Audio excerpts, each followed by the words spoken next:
जो मैंने अपनी मसीह लाइफ में देखा है, मैं आपको उस एक्सपीरियंस से और वचन से आपको बताता हूं प्रार्थना कैसे करनी चाहिए। सीधा डायरेक्ट प्रभु यीशु मसीह का वचन करें। आज बड़े ध्यान से इस प्रार्थना को, इस वचन को सुनना।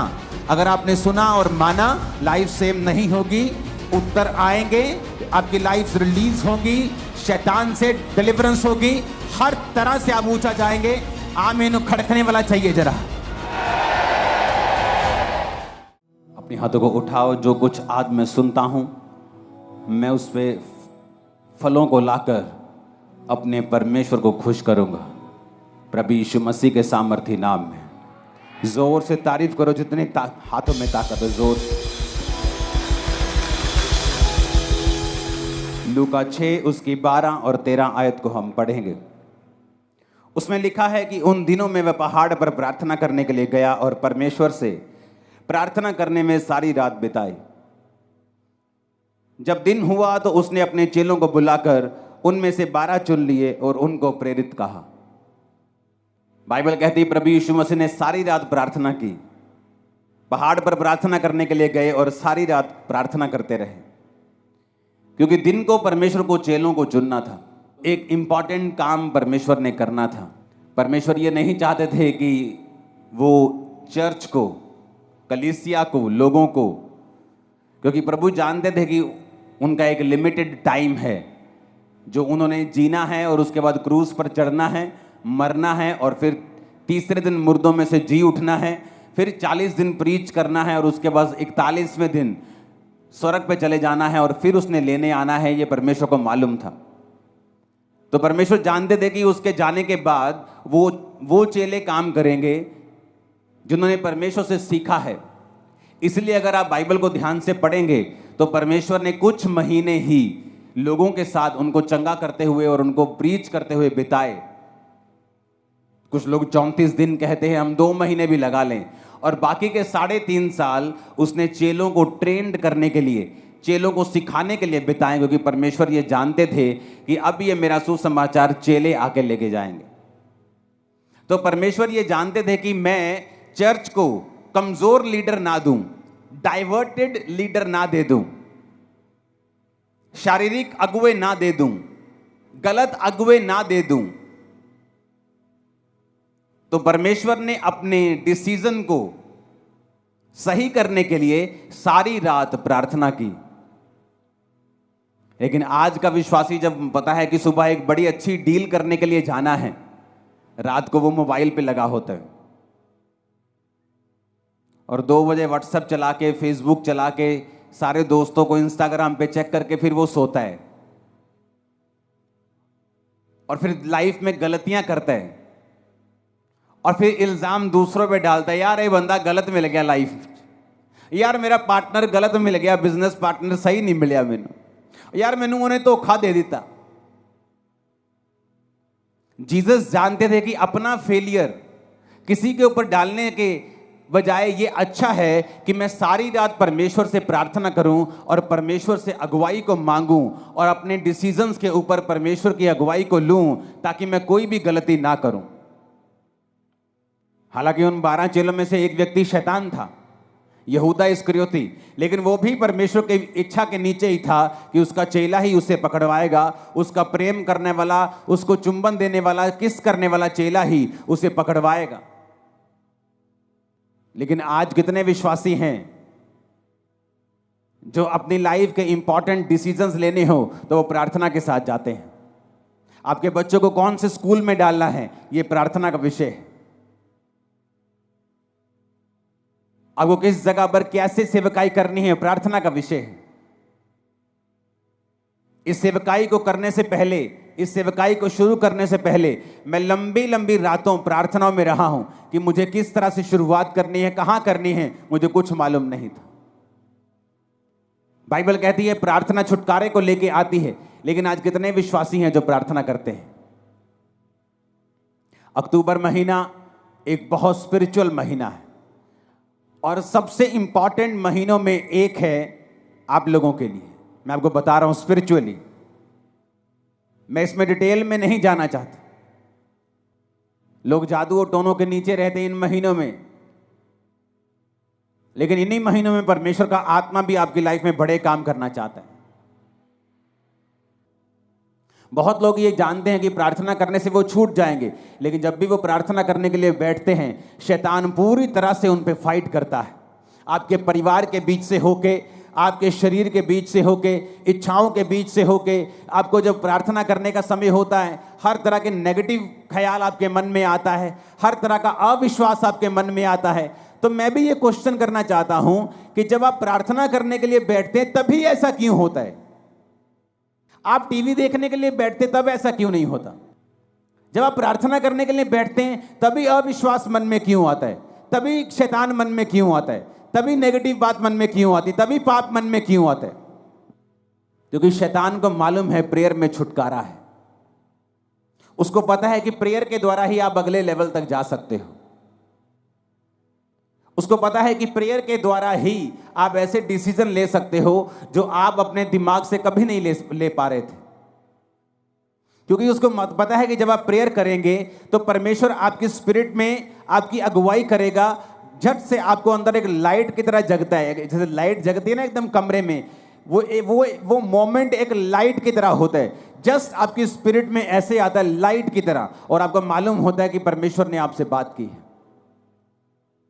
लेकिन ये सारी चीजें प्रार्थना में होती हैं और वचन पढ़ने के दौरान होती हैं, जब आप प्रार्थना वाले स्थान में होते हैं और आप वचन पढ़ते हैं। आप जानते हैं बाइबल में लिखा है कि प्रभु यीशु मसीह के कोड़े खाने से आप लोग चंगे हुए। लिखा है कि नहीं लिखा? तब भी कुछ विश्वासी बीमार रहेंगे। ऐसा क्यों? अगर यीशु मसीह के कोड़े खाने से हम चंगे हुए हैं, अगर हमारे परमेश्वर ने प्राइस पे कर दिया है, मूल्य अदा कर दिया है, तो फिर भी बीमारी क्यों? बीमारी इसलिए क्योंकि बाइबल का वचन कभी भी अपने आप पूरा नहीं होता। जिस तरह इंडिया का संविधान जो आपको ताकत देता है, जो ये कहता है कि जब आपने एक प्रॉपर्टी के पैसे पे कर दिए और वो प्रॉपर्टी की रजिस्ट्री आपके नाम के ऊपर है, तो कोई दूसरा उस पर कब्जा नहीं कर सकता, लेकिन फिर भी लोग कब्जा कर लेते हैं, हाँ या ना? फिर आप क्या करते हैं? आप कोर्ट में जाते हैं। आप कोर्ट में जाके बोलते हैं जज साहब को, जज साहब आपके संविधान में लिखा है कि ऐसा ऐसा ऐसा लॉ है, इस लॉ के मुताबिक ये मैं इस प्रॉपर्टी का मालिक हूं, कागज मेरे नाम पे हैं। तो वो जज डिसीजन देता है, जब सब कुछ जांच परख लेता है कि उस बंदे को बाहर निकाला जाए। लेकिन अगर आप केस नहीं करेंगे तो वो बंदा जो है वो आपकी प्रॉपर्टी के ऊपर कब्जा किए रहेगा। आप रोते रहिए, आप करलाते रहिए, आप भीख मांगते रहिए, आप रेंट पे रहते रहिए, आप कुछ भी करते रहिए, नुकसान झेलते रहिए, लेकिन ये सारी चीजें आपका छुटकारे का कारण नहीं बन सकती जब तक आप केस नहीं करेंगे। उसी तरह से आपको परमेश्वर के वचन जो बाइबल में लिखे हैं अपने आप से कभी भी पूरे नहीं होंगे जब तक आप इन वचनों को लेंगे नहीं। जब 2005 में बीमार था, जब मैंने आपको अपनी बाइबल, पहली बाइबल दिखाई थी, तो वो कहीं कहीं से काली है, कहीं कहीं से वो येलो है। क्यों? क्योंकि मेरे सिर पे जब मेरे को मेंटली अपसेट के अटैक होते थे तो बहुत सारा अनॉइंटिंग ऑयल मेरे सिर पे लगा रहता था। तो जब वचन मेरे सामने आता था, जहां हीलिंग होती थी, जहां कुछ छुटकारे का वचन होता था, तो मुझे रोना आता था और मैं बाइबल को पकड़ के ऐसे सिर पे लगाता था, वो तेल लगता था पेपर्स के ऊपर, वो काले हो जाते थे। तो मैं प्रभु से पूछता था कि परमेश्वर तेरे वचन में लिखा हुआ है, मैंने थोड़ी लिखा है, ये वचन मैंने थोड़ी बनाया है, तेरे वचन में लिखा हुआ है धर्मी का वंश बचाया जाएगा, तेरे वचन में लिखा हुआ है कि तेरे कोड़े खाने से मैं चंगा हो चुका हूं, तेरे वचन में लिखा हुआ है, अब ये तेरा वचन मेरी जिंदगी में पूरा हो। अपने आप कुछ नहीं होगा। पेंटीकोस्त के दिन चेले प्रार्थना कर रहे थे। क्या प्रार्थना कर रहे थे? जब पवित्र आत्मा उतरा, मैंने लोगों को पूछा, मैं लोगों को पूछता हूं क्या प्रार्थना कर रहे थे कि पवित्र आत्मा उतरा? कहते जी प्रार्थना कर रहे थे कि परमेश्वर तेरा आत्मा उतरे। मैंने कहा ऐसा तो नहीं लिखा बाइबल में। वचन कहता है, उन्होंने पुराने नियम का वचन निकाल के योएल नबी की पुस्तक निकाली और कहा प्रभु तेरे वचन में लिखा है अंत के दिनों में तू अपना आत्मा सब मनुष्यों के ऊपर उंडेलेगा। अब तू अपने लिखे हुए वचन के अनुसार अपना आत्मा दे। जब परमेश्वर आपको लिखे हुए वचन से प्रार्थना करते हुए देखता है तो वो आपकी प्रार्थना मोड़ सकता है, खाली भेज सकता है, लेकिन वो अपने लिखे हुए वचन के बीच से की गई प्रार्थना को खाली नहीं भेजता। कितने मेरी बात को समझ रहे हैं? जब आप जज को बोलते हैं जज साहब इसको छोड़ दीजिए, ये अपनी मां का एक लौता बेटा है, इसकी मां मर जाएगी, तो जज इस बिहाफ पर गुनहगार को छोड़ता नहीं है। आप कुछ भी मत बोलिए जज को, ये अकेला बेटा है कि इसकी मां के 14 बच्चे हैं, छोड़ दीजिए। आप ये बताइए जज को कि ये प्रूफ है जी, ये निर्दोष है। जज और कुछ नहीं पूछेगा, उसको छोड़ देगा, हाँ या ना। उसी तरह से आप परमेश्वर को धमकियां देते हैं, प्रभु मेरा अभी मैं तो अभी जवान हुई हूं। आप धमकियां देते हैं, प्रभु मेरा बच्चा अभी छोटा है। आप धमकी देते हैं, प्रभु मेरे पास पैसा नहीं है तो मेरी मां को कैंसर कैसे हो आप धमकियां देते हैं, उसका कोई भी असर परमेश्वर पे नहीं होगा, क्योंकि वो लिखे हुए वचन से बीच में से जो प्रार्थना की जाती है उसको वो सुनता है और उत्तर देता है, क्योंकि वो अपने वचन का इनकार नहीं कर सकता। एक विश्वासी को कैसे प्रार्थना करनी चाहिए, आज बड़े ध्यान से इस प्रार्थना को, इस वचन को सुनना। अगर आपने सुना और माना, लाइफ सेम नहीं होगी, उत्तर आएंगे, आपकी लाइफ रिलीज होगी, शैतान से डिलीवरेंस होगी, हर तरह से आप ऊंचा जाएंगे। आमीन खड़कने वाला चाहिए जरा। अब आपको बात बड़े ध्यान से समझना है, एक विश्वासी को प्रार्थना कैसे करनी चाहिए, यह मैं आपको समझाता हूं। ये मैं उन लोगों को समझाता हूं कई बार जो मेरे पास मिलने के लिए आते हैं, लेकिन आज मैं आप सबको समझा रहा हूं। एक विश्वासी को प्रार्थना कैसे करनी चाहिए, कौन सी प्रार्थना है जिससे आपकी लाइफ में रिजल्ट आता है। अब आपने ये बात समझ ली कि प्रार्थना जरूरी है, प्रार्थना नहीं करेंगे परमेश्वर उत्तर नहीं देगा। उसने लिखा है मांगो तो दिया जाएगा। वचन, ये आप बोलेंगे वचन में तो लिखा है कि परमेश्वर मांगने से पहले जानता है तुम्हें किन वस्तुओं की जरूरत है। हाँ, वो जानता है तुम्हें किन वस्तुओं की जरूरत है, लेकिन देता तभी है जब तुम मांगते हो, क्योंकि वो अपने वचन को पूरा करता है। मांगो तो दिया, ढूंढो तो तुम, खटखटाओ तो तुम्हारे लिए खोला जाएगा। अब शैतान बुरी कोशिश करता है कि जब तुम प्रार्थना करने के लिए बैठो, तुम्हें फोन याद आ जाए, तुम्हें सॉन्ग याद आ जाए, तुम्हें कुछ बात याद आ जाए, तुम्हें काम याद आ जाए, एनीथिंग पॉसिबल, पॉजिटिव और नेगेटिव एनीथिंग वो आपको याद करवाएगा, क्योंकि उसको मालूम है कि प्रार्थना ही एक ऐसा एक लौता माध्यम है जिसके द्वारा तुम परमेश्वर के साथ जुड़ते हो और आगे बढ़ते हो, और परमेश्वर का आत्मा तुम्हारी अगुवाई करता है। जो मैंने अपनी मसीह लाइफ में देखा है, मैं आपको उस एक्सपीरियंस से और वचन से आपको बताता हूं प्रार्थना कैसे करनी चाहिए। आपको दिन में सुबह प्रार्थना करनी चाहिए, आपकी पर्सनल प्रेयर, जिसमें आप सिर्फ अपने लिए, अपने परिवार के लिए, अपने काम के लिए, अगर आप पास्टर हैं तो अपनी सेवकाई के लिए आप प्रार्थना करते हैं। अगर आप सुबह 1.5 घंटा प्रार्थना करने के लिए बैठे हैं, क्योंकि उसके बाद आपको काम पे निकलना है, तो आपको पौना घंटा प्रार्थना करनी है, 45 मिनट।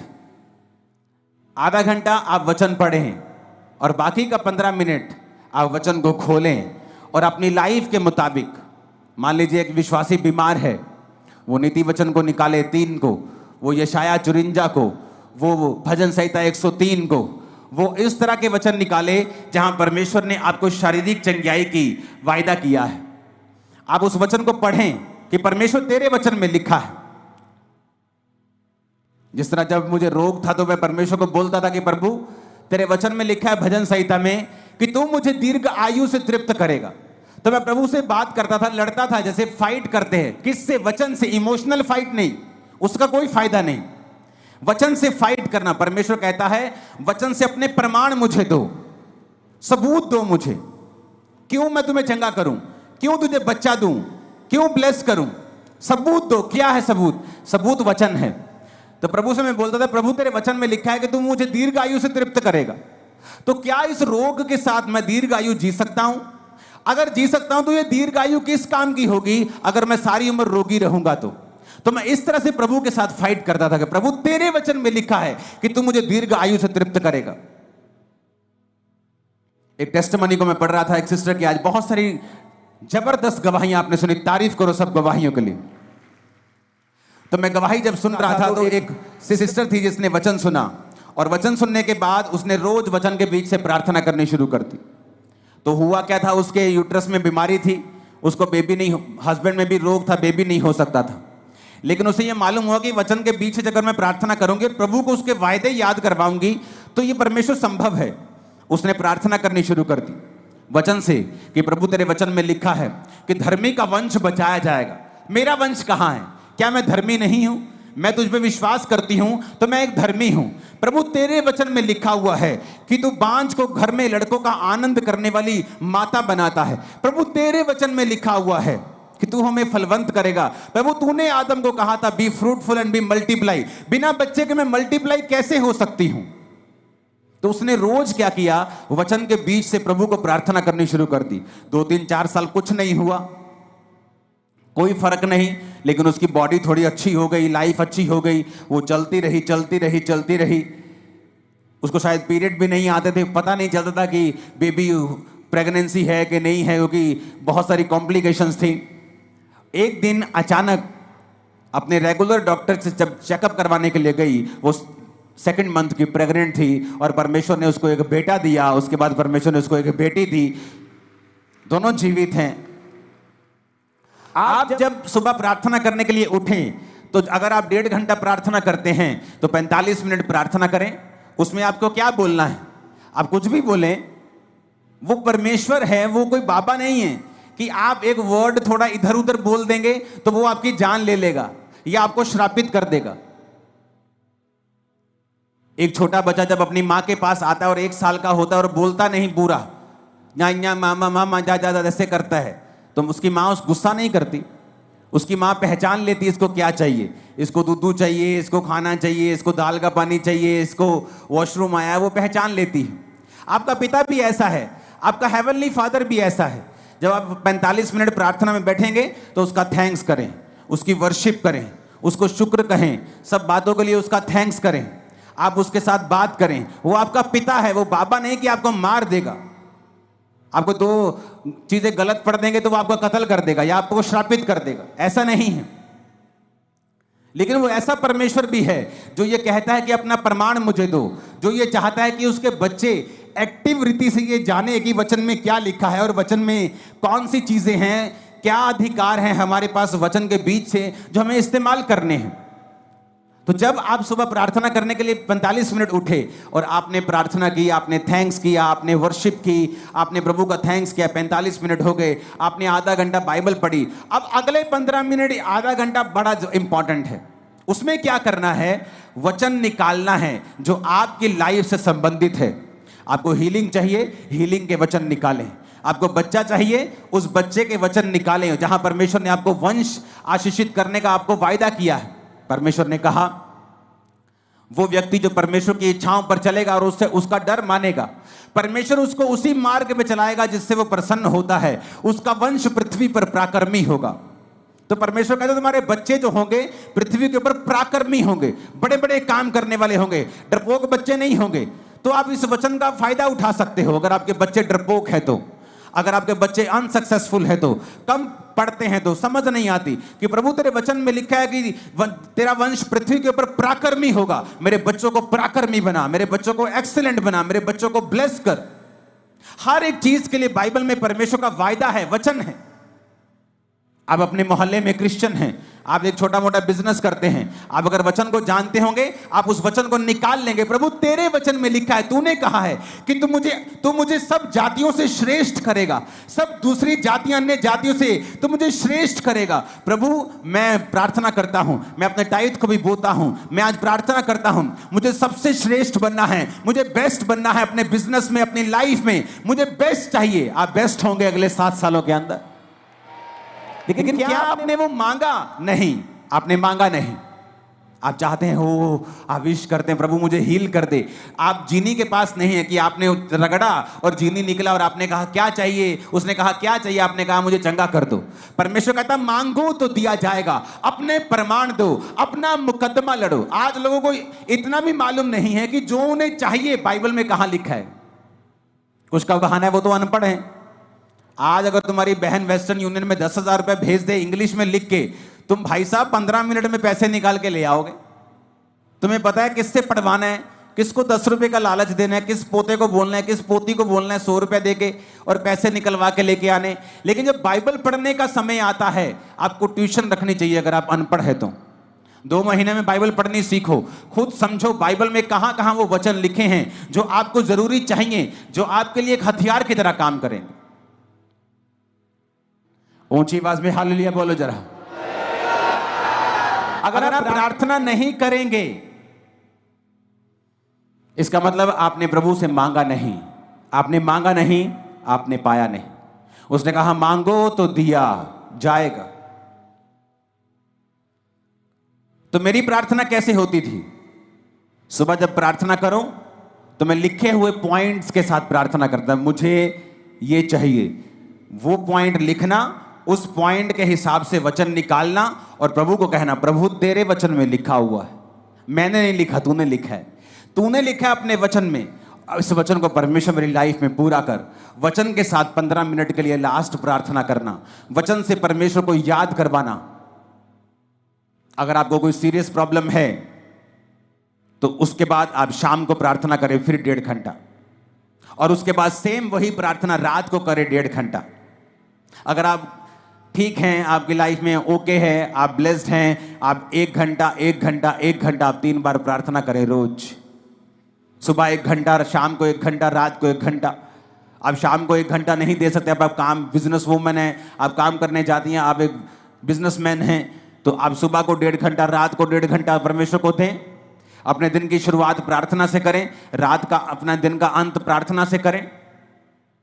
आप परमेश्वर को लिखे हुए वचनों से बताएं कि आपको क्या चाहिए, अपने पॉइंट्स को लिख कर रखें, उन पॉइंट्स के हिसाब से बाइबल के वचन निकालें और फिर परमेश्वर को उन वचनों से बताएं कि परमेश्वर मुझे ये चाहिए क्योंकि तेरे वचन में ये लिखा हुआ है। अगर आप अपना मुकदमा नहीं लड़ेंगे, अगर आप अपना मुकदमा पेश नहीं करेंगे, आप वचन के बीच से होकर लड़ाई नहीं करेंगे तो आपको नहीं मिलेगा। अब अपने आप में अंदर एक, पंजाबी के अंदर झाती मार के देखो अंदर जरा कि कितनी प्रार्थना करते हैं आप, या जो आपको चाहिए कि आपने उससे इनफ मांगा है, जो आपको प्रभु से चाहिए क्या आपने उसके लिए फाइट की है, क्या आपने उसके लिए लड़ाई की है? नहीं की। अगर केस बड़ा हो, आम बुखार हो तो पैरासीटामोल से ठीक हो सकता है, लेकिन बुखार अगर टीबी की वजह से हो तो टीबी की दवाई खानी पड़ती है। केस बड़ा है, कैंसर बड़ा है, बीमारी बड़ी है, प्रार्थना आधे घंटे की है, बस यही बोलते रहते बेड पे बैठे, प्रभु कुछ कर, प्रभु मैंने चंगा कर, और ये नहीं कहते प्रभु तेरे वचन में लिखा है तेरे कोड़े खाने से हम चंगे हुए। आज मैं वचन के बीच तेरे पास आता हूं, तूने कहा है तू संकट के दिन तू मुझे पुकार तो मैं तुझे उत्तर दूंगा। तेरे वचन में लिखा हुआ है कि तू अपने धर्मी जन के अपराधों को माफ करता है, उनको चंगा भी करता है, लेकिन वचन के बीच से हमने कोई प्रार्थना नहीं की। यीशु मसीह को मालूम था कि मैं अपनी चर्च को कमजोर चेले नहीं दे सकता, डाइवर्टेड चेले नहीं दे सकता, क्योंकि जब प्रभु यीशु मसीह ने 12 चेले चुने तो मैं आपको बता सकता हूं परमेश्वर के पास सैकड़ों लोग थे जो उसको उस समय फॉलो कर रहे थे, और सैकड़ों लोगों में से परमेश्वर ने 12 प्रेरित चुने थे, और उन 12 प्रेरितों को चुनने से पहले प्रभु यीशु मसीह खुद परमेश्वर होने के बावजूद भी वो सारी रात पिता से प्रार्थना करने के लिए गए। आज हमें लगता है ये अच्छा है, ये अच्छा है, लेकिन परमेश्वर कहता है विद प्रेयर अगर तुम वो काम करोगे तुम कभी फेल नहीं होगे। कितनों को इन बातों को समझ आ रही है? कहां गलती है, कहां चर्च गलती कर रही? परमेश्वर ने सारी रात प्रार्थना रोज नहीं की, उसने रोज सारी रात प्रार्थना नहीं की। मैं रोज रात को प्रार्थना करता हूं, लेकिन रोज फुल नाइट प्रेयर नहीं करता हूं। मैं रोज सुबह प्रार्थना करता हूं, रोज रात को प्रार्थना करता हूं, शाम को भी हम फैमिली प्रार्थना करते हैं। हालेलुया। तो क्या मैं इनफ प्रार्थना कर रहा हूं? तो ये बेस्ट है कि अगर आप 1+1+1 प्रार्थना करें। अगर आप 1 घंटा प्रार्थना करने के लिए बैठे हैं सुबह 1.5 घंटा, तो आधा पौना घंटा आप प्रार्थना करें, प्रभु से अपने वर्शिप करें, उसका थैंक्स करें। उसके बाद आप बाइबल पढ़ें कुछ समय के लिए, और फिर कुछ समय आप बाइबल के वचनों के बीच से होकर प्रार्थना करें। आपकी लाइफ कभी भी सेम नहीं रहेगी। अगर आपको इस बात का प्रमाण देखना है तो एक काम करें, अपनी बाइबल के पीछे एक पेंसिल ले लें और अपनी बाइबल के पीछे पेंसिल से अपने प्रेयर पॉइंट लिखें, आपको क्या क्या चाहिए। पहला पॉइंट क्या चाहिए, दूसरा क्या चाहिए, तीसरा क्या चाहिए, चौथा क्या चाहिए। पेंसिल से लिखें, पेन से नहीं लिखना। और उन पेंसिल से लिखे हुए जो आपके प्रेयर पॉइंट हैं उन्हें वचन के बीच से होकर आप रोज 1+1+1 रोज 2 समय कम से कम 1.5 घंटा या 1 घंटा 3 बार आप रोज परमेश्वर को याद करवाना शुरू करें। आप फिर देखें कुछ महीने बाद कि जो पॉइंट आपने पीछे लिखे हुए हैं, मैं आपको बता सकता हूं वेरी सून उनमें से 50%, 60%, 70%, फिर 90%, 100% आप उन प्रेयर पॉइंट्स को पूरा होते हुए देखेंगे। आप देखेंगे कोई रह ही नहीं गया, आप आगे ऐड करते जाएंगे, वो नए होते जाएंगे। लेकिन जो आपने पुराने ऐड किए होंगे, आप देखेंगे कि किस तरह से परमेश्वर ने आपकी लाइफ में वो काम किया। और जो आपके प्रेयर पॉइंट पूरा हो गया, उसे मिटे दें, उसे मिटाकर पेन लें और बाइबल में ही कहीं पर एक बहुत से बाइबल में खाली पेजेस होते हैं, उस पेन से लिखें गवाही कि ये प्रेयर पॉइंट आपका था, इस तारीख को परमेश्वर ने इसको पूरा कर दिया। जो प्रेयर पॉइंट पूरा होता जाए, बाइबल के पीछे पेन से लिखते जाएं। आप हैरान हो जाएंगे इस प्रार्थना को करने के बाद, इस तरह की प्रार्थना को करने के बाद, जब आप 1 साल के बाद अपनी बाइबल देखेंगे तो आपके नीले पॉइंट ज्यादा होंगे और काले वाले कम होंगे। आप देखेंगे वो पूरे हो रहे हैं। और जब भी आप देखेंगे कि शैतान आपको इस प्रार्थना करने से क्यों रोकता रहा है, उसको मालूम है इसी प्रेयर में रिजल्ट आना है। शैतान को पता है कि इसी प्रार्थना के द्वारा आप छुड़ाए जाएंगे, इसलिए वो पूरी संभव कोशिश करता है कि आपको इस प्रार्थना से दूर रखा जाए, क्योंकि प्रार्थना में छुटकारा है, ये शैतान जानता है। परमेश्वर ने क्या कहा? इतना सिंपल और इतना पावरफुल परमेश्वर ने वचन दिया। परमेश्वर ने कहा एक नगर में एक विधवा थी और एक अधर्मी न्यायी रहता था। न्यायी मतलब एक जज रहता था, लेकिन अधर्मी था, पापी था। तो विधवा बार बार उसके पास जाकर बोलती थी मेरा न्याय चुका और मुझे मुद्दई से बचा, मुझे इस फलाने बंदे से बचा, मेरा न्याय कर। तो बाइबल कहती है, परमेश्वर कहता कि वो अधर्मी, वो पापी न्यायी क्या सोचता है कि ये विधवा आकर बार बार मेरे नाक में दम ना कर दे, इसलिए मैं इसका काम कर देता हूं। तो परमेश्वर ने कहा सुनो वो अधर्मी क्या कहता है। अब जो व्यक्ति दिन रात परमेश्वर के नाम की दुहाई देता है, परमेश्वर ने कहा क्या मैं उसका न्याय नहीं करूंगा? जो व्यक्ति दिन रात मेरे नाम की दुहाई देता है, क्या मैं उसका न्याय नहीं चुकाऊंगा? क्या मैं उसकी प्रार्थना नहीं करूंगा? ये कौन कह रहा है? सीधा डायरेक्ट प्रभु यीशु मसीह का वचन है ये।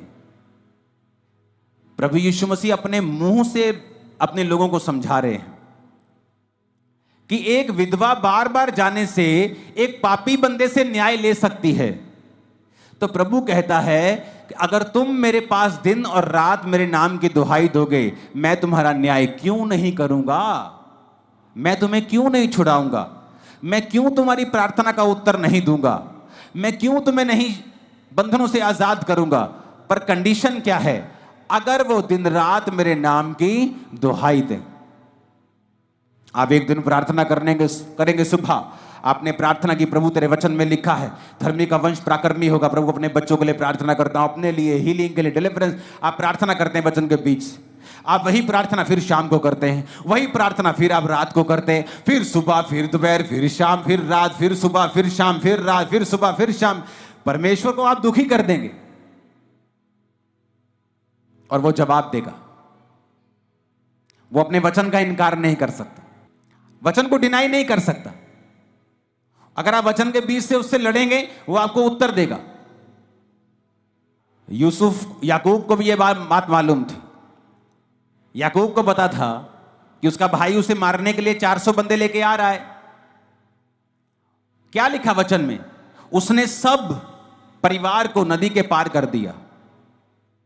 अपने 11 जितने बच्चे थे उसके उस समय तक, उन 11 बच्चों को, उन पत्नियों को, उन भेड़ों बकरियों को, सबको आगे कर दिया और रात अकेला रह गया। और क्या करता रहा? लिखा वो स्वर्गदूत के साथ रात भर लड़ता रहा। कैसे लड़ता रहा? शरीर के साथ नहीं। आप प्रभु से नहीं लड़ सकते, जा मैं तेनू नहीं मानता, जा मैं हुन प्रार्थना, आप ऐसे नहीं लड़ सकते। आप वचन से लड़ सकते। प्रभु तेरे वचन में लिखा है कि नहीं लिखा? तेरे वचन में लिखा है ना, तो ये मेरे जीवन में पूरा कर। तेरे वचन में लिखा है, मैं बांझ कैसे रह सकती हूं? क्योंकि तूने कहा है कि धर्मी तू बच, तेरा घराना बचाया जाएगा। तेरे वचन में लिखा है गर्भ का फल यहोवा के ओर से दिया हुआ प्रतिफल है। तेरे वचन में लिखा है, तो मैं गर्भ के फल से कैसे रह सकती हूं? आप लड़ेंगे नहीं। तो बाइबल कहती है वो पूरी रात लड़ा और परमेश्वर के दूत ने कहा अब से तेरा नाम इज़राइल होगा, और उसके भाई का मन चेंज हो गया। जब वो भाई से मिला तो उसने उसे मारा नहीं। क्यों? क्योंकि प्रार्थना में वो सब बातों को जीत चुका था। प्रभु ने उससे वायदा किया था कि मैं तेरे वंश को ये करूंगा, तेरे वंश को वो करूंगा। तो वो क्या फाइट कर रहा था? प्रभु मैंने थोड़ी कहा था कि मेरे वंश को तू ब्लेस कर। तूने कहा था कि तेरे वंश में राजा पैदा होंगे, तूने कहा था कि तेरे वंश में ये होगा, तूने मेरे बाप, तूने मेरे दादा, तूने मेरे फलाने को ये कहा था। वो परमेश्वर से इस वचन से फाइट कर रहा था कि तेरा वचन कहता है, तेरा वायदा है, तूने कहा था कि मेरे दादा को, मेरे बाप को, मेरे दादा अब्राहम को तूने कहा था कि तेरा वंश ऐसा होगा। और तू जानता है परमेश्वर, मेरा भाई तुझ में नहीं है, एसाव तुझ में नहीं है, एसाव परमेश्वर में नहीं है। अगर वो परमेश्वर में होता तो कनानी लड़कियों से कभी भी शादी नहीं करता। मैं तुझ में हूं, मैं अपने दादा, अपने पिता का वंश हूं, मेरे वंश के साथ तेरा वायदा है। इस तरह से वो फाइट कर रहा था और परमेश्वर ने उसको सुना। जोर से हालेलुया बोलो जरा। आज से अगर ये प्रेयर शुरू की तो नीले पेन से लिखने के लिए जल्दी तैयार हो जाना। लिखना जरूर, आपको समझ आएगी मैं क्या कह रहा हूं। आप जब लिखना शुरू करेंगे पेंसिल से, जो आपको चाहिए, जो मिल गया उसे पेन से लिखेंगे, आपको रियलाइज होगा कि आपने परमेश्वर से कहीं अधिक पाया है। कितनी प्रार्थनाओं को परमेश्वर ने सुना है। आप भूल जाएंगे 3 साल में आज आपको क्या मिला था, लेकिन वो पेन से लिखा हुआ आपको याद करवाता रहेगा। उतना कॉन्फिडेंस आपका बढ़ेगा कि मुझे इस प्रार्थना से उत्तर मिले हैं, इस तरह से मुझे उत्तर मिला था इस समय, उस समय, फलाने साल। अगर उस साल में इतना फंसा हुआ था और मैंने इस रीति के साथ प्रार्थना की, तो वो वचन तो सेम है, आज वो मुझे छुड़ाएगा जैसे उस समय परमेश्वर ने मुझे छुड़ाया था। तो वो सारी उम्र आपकी रक्षा करता रहेगा। इसलिए मैं कहता हूं अपनी बाइबल को ज्यादा चेंज मत करना। मेरी बाइबल का कवर कितनी बार फट जाता है, पेज फट जाता है, उसी को मैं चिपका लेता हूं। मेरे पास हजारों बाइबल पड़ी, लेकिन उस बाइबल में लिखा हुआ है, पीछे पॉइंट्स लिखे हैं, चीजें लिखी हैं, तो मैं चाहता नहीं कि वो मैं मिस करूं। हालेलुया बोलो ऊंची आवाज में। आज से ऊंची आवाज से बोलो, प्रार्थना करेंगे हम इसी तरह से करेंगे, वचन के बीच से करेंगे। आमीन बोलो ऊंची आवाज। ये अक्टूबर स्पिरिचुअल मंथ होगा, फाइट का, जीतने का, डिलीवरेंस का, आशीष का, फाइनेंशियल ब्लेसिंग का भी होगा। आमीन। रोज प्रार्थना करने के लिए तैयार हैं? कैसे प्रार्थना करेंगे रोज? और कहता दिन और रात मेरे नाम की जो दुहाई देंगे। कितना सिंपल है परमेश्वर। उसने कहा है कि विधवा अपना न्याय करवा सकती है, बेवकूफ हो तो तुम क्यों नहीं करवा सकते? एक अधर्मी से, एक पापी से विधवा अपना काम निकलवा सकती है, तो तुम्हारा दिमाग कहां है? तुम धर्मी से, तुम परमेश्वर से काम नहीं निकलवा सकते क्या? एक विधवा एक पापी के पास बार बार जाकर उसको तंग करके काम निकलवा सकती है, परमेश्वर ने कहा, तो तुम्हारा दिमाग कहां है? तुम्हारे दिमाग पर शैतान ने क्यों पर्दा डाला है? तुम अंधे और गूंगे क्यों बनकर बैठे हो? तुम क्यों नहीं दिन और रात परमेश्वर के नाम की दुहाई देते हो? वचन के बीज से क्यों नहीं प्रार्थना करते हो? प्रार्थना करने के लिए परमेश्वर के समीप क्यों नहीं आते हो? और ये एग्जाम्पल खुद प्रभु यीशु मसीह ने अपने मुंह से दी है। एक विधवा का न्याय अगर अधर्मी पापी कर सकता है, क्योंकि वो एक ऊंची पोस्ट के ऊपर है, लेकिन ना तो परमेश्वर से डरता है, ना किसी आदमी की परवाह करता है, फिर भी विधवा उससे काम निकलवा लेती है, और वो ये सोचता है कि बार बार विधवा मेरे नाक में दम करेगी, तो परमेश्वर कहता है अगर विधवा उसका न्याय करवा सकती है अपना उसके पास जाके, और वो उस विधवा का न्याय कर सकता है, तो परमेश्वर तुम्हारा न्याय क्यों नहीं करेगा? अगर तुम भी कहने का मतलब है उसके नाक में दम कर दो तो। प्रभु भी देखेगा भाई कि कितने दिन हो गए तेरे को सेम वचन से प्रार्थना करते, तू रोज आती है अपने बेबी के लिए, तेरे को 5 साल हो गए हैं, कब तक वो तुम्हारी प्रार्थना को अनसुना करेगा? वो तुम्हें जवाब देगा। तुम्हारी बाइबल का पिछला पन्ना उस नीली लाइंस के साथ भरा हुआ मैं देख रहा हूं, और तुम्हारी गवाहियों के साथ भरा हुआ देख रहा हूं यीशु मसीह के सामर्थी नाम में। परमेश्वर के गहरे वेदों को परमेश्वर के दास के द्वारा जानने के लिए और ऐसी और नई वीडियोस को देखने के लिए हमारे YouTube चैनल को सब्सक्राइब करें और साथ में बेल आइकन को प्रेस करें, ताकि ऐसी और नई वीडियोस की नोटिफिकेशन सबसे पहले आप तक पहुंच सके। जुड़े रहें परमेश्वर की हजूरी के साथ। God bless you.